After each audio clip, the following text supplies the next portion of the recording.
আসসালামু আলাইকুম প্রিয় দর্শক। তো আজকে আমরা ঈদগাহ ময়দানে এসেছি এবং খুবই সুন্দর একটি দৃশ্য আপনাদেরকে দেখাবো, যা যদি আপনারা দেখে থাকেন আর কি ভালোভাবে, হয়তোবা ভালো দেখা যাচ্ছে না।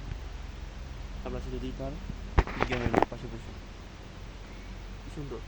আচ্ছা স্যার, তুমি কিছু বলতে চাও? বলো তো। ও সালাম দাও, সালাম দাও, সালাম দাও। আসসালামু আলাইকুম।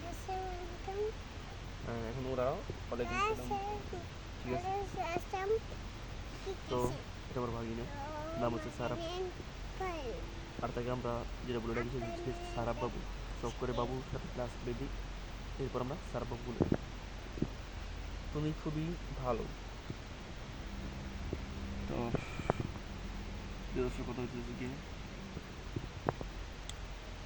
চট্টগ্রাম খুবই খারাপ অবস্থার মধ্যে আছে। যারা যারা পারবেন নিজ দায়িত্ব থেকে যত সাহায্য করার চেষ্টা করতে পারেন সেটা করবেন।